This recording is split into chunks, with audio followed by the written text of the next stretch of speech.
ሰላም የሼፍዮ ቤተሰቦች እንዴት ናችሁ? እንኳን ለቡሄ በዓል በሰላም አደረሳችሁ።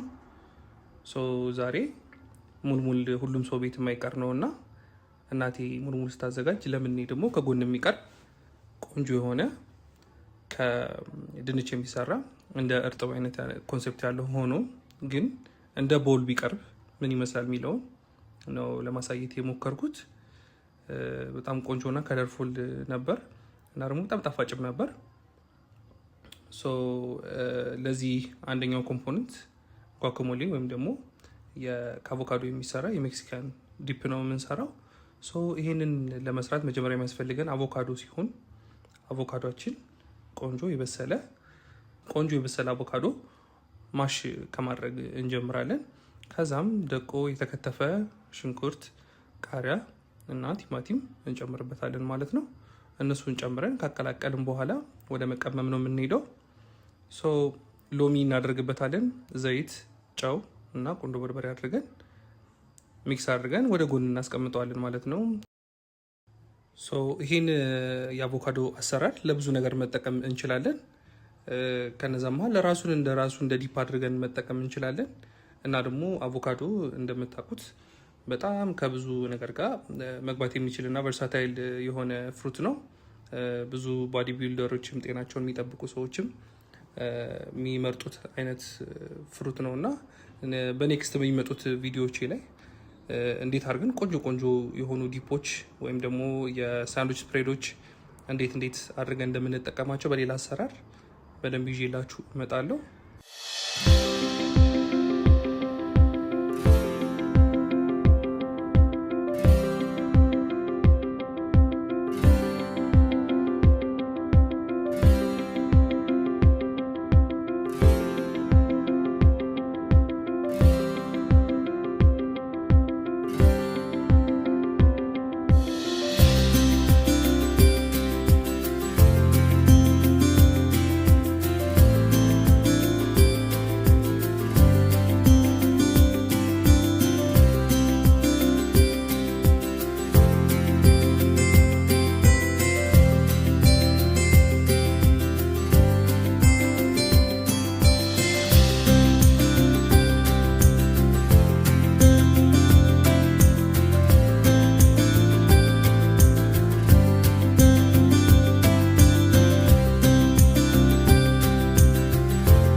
ከዚህም ጎን ለጎን ያዘጋጀሁት ከጎን ያያችሁት ካሮት በቁመቱ የተሰለሰለ በመላጫ ሳብ ተደርጎ የተሰለሰለ መጨረሻ ላይ ዲሹ ላይ ኮምፕሊመንት እንዲያደርግና ፍሬሽነስ እንዲጨምርልን ያዘጋጀሁት ካሮት ነው ማለት ነው።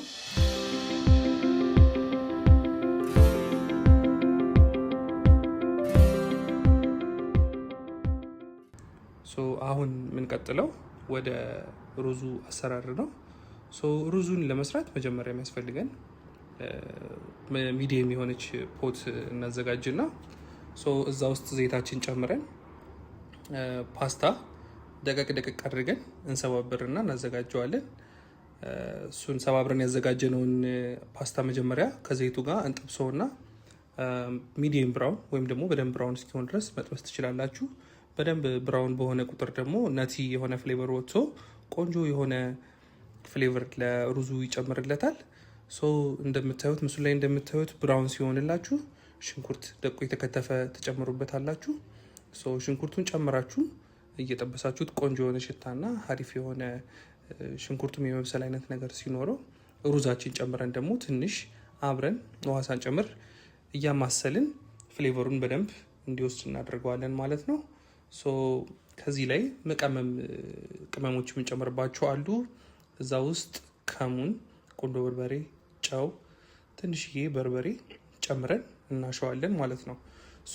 እነዚህን ሁሉ ጨምረን እያሸናቸው ቆንጆ የሆነ ሽታ ሲመጣልን ውሃችን ጨምረን ከርነን እናበስለዋለን ማለት ነው። መጨረሻ ላይ ምን እንደሚመስል አሳያችኋለሁ። ቆንጆ ሆኖ በስሎ ሀሪፍ የሆነ ፍሌቨር ይኖረዋል ማለት ነው።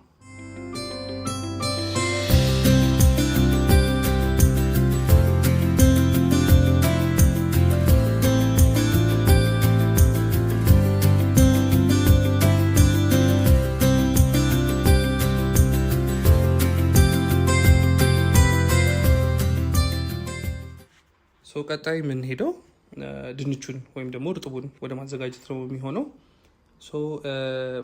ሩዙን እያዘጋጀው በነበረበት ሰዓት ላይ 3 ከፍ ከፍ ያሉ ድንቾችን ቆዳቸው ተልጦ በዳይስ ተከትፈው እንዲቀቀሉ አድርጌ ነበረ።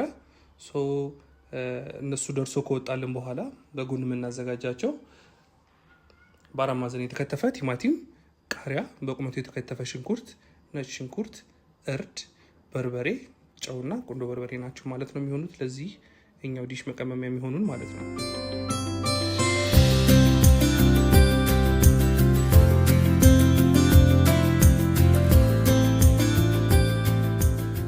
ከዛም የምንቀጥለው ድንቹን ወደ ማዘጋጀት ነው። ስለዚህ መጥበሻችን ላይ ዘይት እንጨምራለን። ዘይታችን በደንብ ከሰማልን በኋላ ድንቻችን ጨምረን እንጠብሰዋለን። ድንቻችን ጨምረን ከጠበስነው በኋላ ትንሽዬ ቆንጆ የሆነ ብራውን እየሆነ በሄደልን ቁጥር ሽንኩርታችን እንጨምራለን።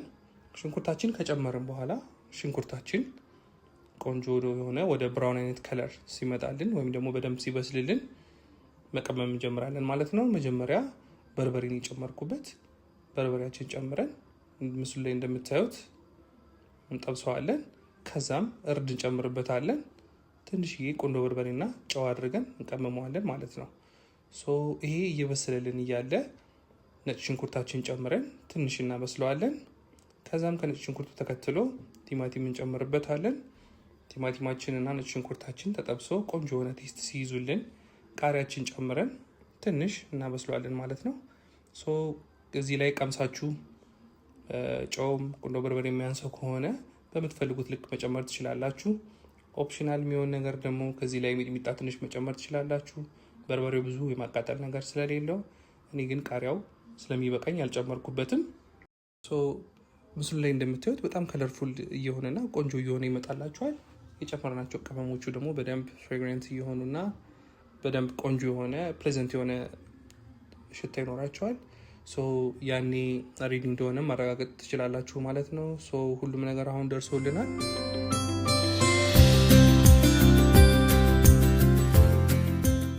ሩዛችንን በምታዩት መልኩ ደርሶልናል።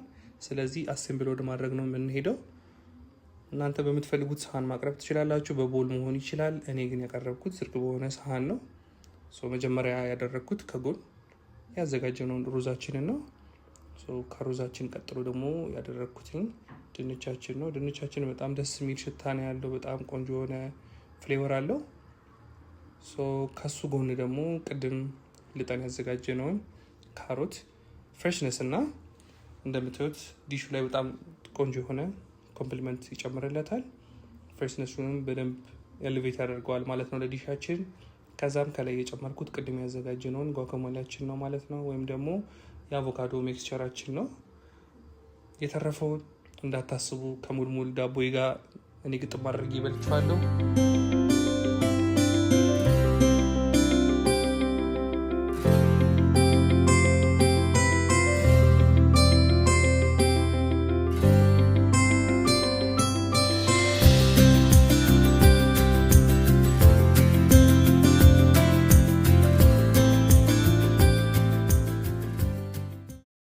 በስተመጨረሻ ማዘር ያዘጋጀችውን ሙልሙል ዳቦ ከኮባው አንፓክ አድርገን ስላይስ አድርገን ከጎን ጨምረነዋል ማለት ነው።